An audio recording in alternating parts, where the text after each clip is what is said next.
Ballon ডিওরের তালিকায় নিজের নাম না দেখে হতাশ বিস্মিত রদ্রিগো।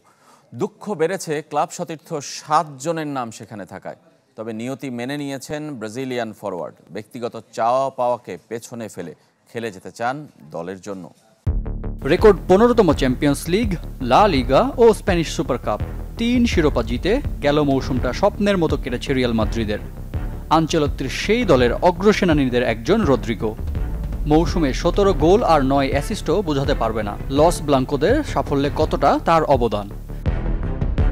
বুঝতে পারেনি ফ্রেঞ্চ ম্যাগাজিনও, নয়তো এমন পারফরমেন্সের পরেও কেন জায়গা হয়নি তাদের দেয়া ব্যালন ডিওরের তালিকায়, তাও ৩০ জনের প্রাথমিকে। সমর্থকদের মতো যা অবাক করেছে স্বদেশি নেইমারকেও, বাদ যাননি খোদ রদ্রিগো। সামাজিক যোগাযোগ মাধ্যমে বিদ্রূপপূর্ণ পোস্টের পর এবার মুখ খুলেছেন নাম্বার 11। আমার মন খারাপ হয়েছিল, এটা আমার প্রাপ্য ছিল। ৩০ জনের তালিকায় থাকা বাকি খেলোয়াড়দের আমি ছোট করতে চাই না, কিন্তু সেখানে আমার জায়গা হতে পারত। আপাতত সাফল্যের স্বীকৃতি না মিললেও মন খারাপ করতে চান না রদ্রিগো। কোনো অভিযোগ নেই ব্রাজিল কিংবা রিয়াল মাদ্রিদের প্রতিও। নিজের স্থায়ী পজিশনে না খেলেও খেলে যেতে চান দলের জন্য, তা হোক সেন্টার ফরওয়ার্ড, রাইট কিংবা লেফট উইঙ্গার হিসাবে।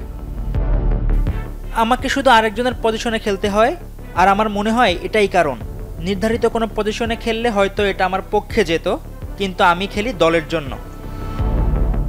২৮ অক্টোবর প্যারিসে জমকালো আয়োজনে তুলে দেওয়া হবে এবারের ব্যালন ডিওর, যে রেসে সবচেয়ে আলোচিত স্বদেশি ভিনিসিয়াস জুনিয়র ও আরেক সতীর্থ জুড বেলিংহাম সহ আছেন রিয়ালের মোট ৭ জন।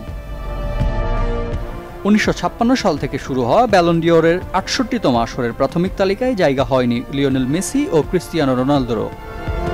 ২১ বছর পর যা এবারই প্রথম। রিফাত হোসেন, চ্যানেল 24।